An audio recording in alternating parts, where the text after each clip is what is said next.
e tornando um vil negócio de que embalde ela procura oferir lucros reais. Só tinha em resultado desilusões tremendas.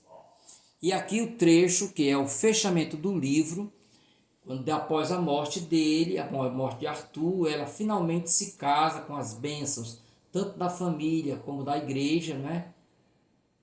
E observem aí a dicção romântica do texto, né? Desceu a noite, o plenilúnio, quer dizer, a lua cheia, iluminou o povoado com seu esplendor deslumbrante. Foram se retirando os convivas, e em breve só ficaram as pessoas da família.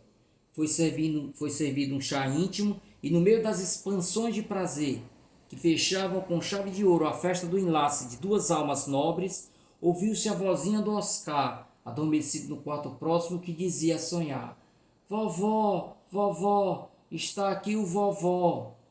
Está aqui o vovô, desculpe. A lembrança do coronel que do alto via a aventura da filha, afinal realizada, foi a única sombra que enubulou a felicidade daquele lar abençoado.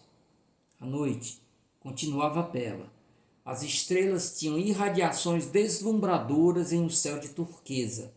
As flores, meio fanadas, incensavam com seus perfumes o tálamo dos recém-casados, cuja união Deus abençoara do céu. Então, para encerrar esta nossa quinta videoaula, passarei rapidamente por uma importante instituição que foi fundada nessa época que estamos estudando, que foi o Instituto do Ceará, que até hoje, graças a Deus, se mantém em pé, né, aberto para pesquisadores, né. Eu mesmo já tive o prazer de fazer pesquisas nessa instituição.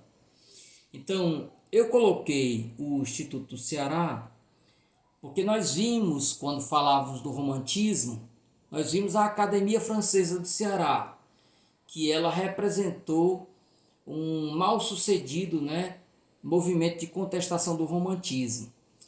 A criação do Instituto do Ceará, é claro, não há como comparar uma instituição com a outra, né? A criação do Instituto do Ceará foi importante porque demarca o espaço, né, central que a ciência começa a ocupar. Então é realmente o contexto em que o realismo ganha a sua possibilidade de vir a ser em nosso estado. Então o Instituto do Ceará, que depois passou a se chamar Instituto Ceará Histórico, Geográfico e Antropológico, é uma instituição de estudo de caráter científico sobre diversos temas, em especial a história, a geografia e a antropologia. Foi fundado em 1887, na cidade de Fortaleza, por 12 intelectuais, a saber, Antônio Augusto de Vasconcelos, Antônio Bezerra de Menezes, dele já tratamos, o Barão de Estudas, falaremos dele já já, João Augusto da Frota, João Batista Perdigão de Oliveira, Joaquim Catunda, José Sombra, Júlio César da Fonseca Filho, Juvenal Galeno da Costa e Silva, Paulino Nogueira Borges da Fonseca, Vigílio Augusto de Moraes e Vigílio Brígido. Ok? Então eu separei aqui, entre essas personalidades, a figura do Barão de Estudat, que embora não seja propriamente um literato, não é? Mas teve uma importância muito grande para esse momento em que o realismo se desenvolve a partir desse diálogo com as ciências. Então, Guilherme Chamblin Studat, o Barão de Studat, nasceu em 5 de janeiro de 1856 em Fortaleza, onde também faleceu em 25 de setembro de 1938. Foi médico, historiador e vice-cônsul do Reino Unido no Ceará. Então, o pai dele era inglês, um comerciante inglês. A mãe era uma cearense, por sinal muito devota, muito religiosa, e ele recebeu essa influência da mãe. Era também uma pessoa muito ligada ao cristianismo. Em 1872, com apenas 16 anos de idade, matriculou-se na Faculdade de Medicina da Bahia, onde se formou em 1877, com 21 anos. Durante muitos anos, exerceu a atividade médica, principalmente no Hospital de Caridade de Fortaleza. Participou ativamente do movimento abolicionista do Ceará como um dos membros da Sociedade Cearense Libertadora. Discordando dos meios defendidos por esta, desliga-se para fundar, ao lado de Metão de Alencar, o Centro Abolicionista 25 de Dezembro, que se deu em 1883. Católico militante, dedicou-se à caridade e à filantropia. Como reconhecimento, Dom Joaquim Vieira, então bispo do Ceará, solicitou a outorga do título de Barão da Santa Sé, o qual foi concedido em 1900 pelo Papa Leão XIII. Logo depois da morte do pai, em 1878, herdou o título de vice-cônsul britânico do Ceará. Foi membro de inúmeras instituições, destacando-se a Academia Cearense de Letras, o Instituto do Ceará, o Centro Médico Cearense, o Instituto Histórico e Geográfico Brasileiro, o Centro Literário e a Sociedade de Geografia de Paris. Produziu inúmeros trabalhos nas áreas de medicina, idioma, geografia e biografia.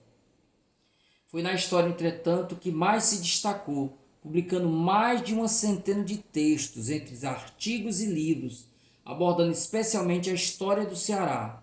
Suas obras são ainda hoje essenciais para o estudo da matéria.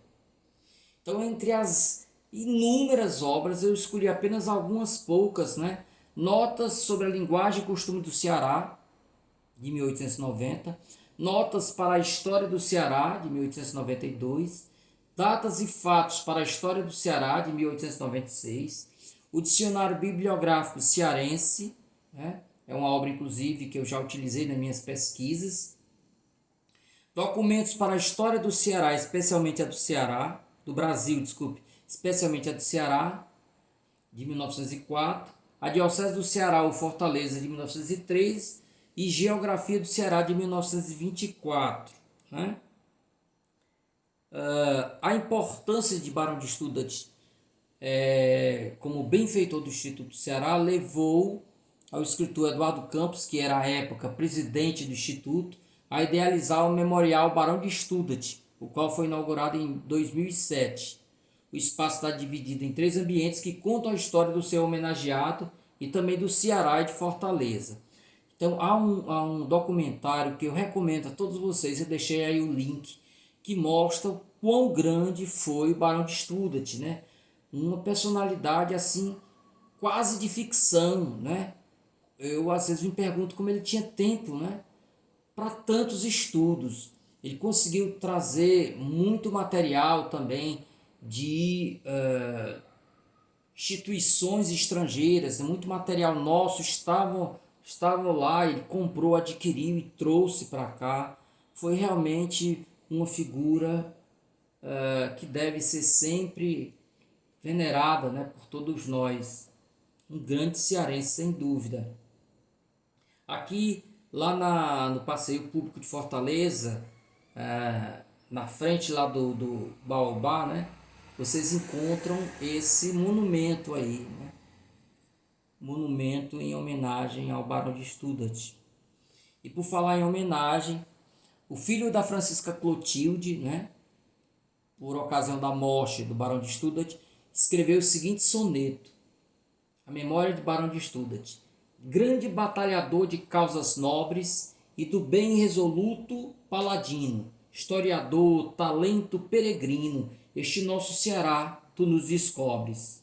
Sublimando a missão de Vicentino, muito fizeste em vida pelos pobres, morreste, ouço o planger de muitos dobres, e morrer é de todos o destino. Barão de Estudat, vulto inconfundível, tu foste um bom discípulo perfeito de Vicente de Paulo, o grande santo. A memória terás imperecível, de gratidão era eterno o preito dos teus pobres, a quem amaste tanto. Ok? Então, com este soneto de Aristóteles Bezerra, eu encerro a nossa quinta videoaula, né? Desejando a todos bons estudos e até o nosso próximo encontro.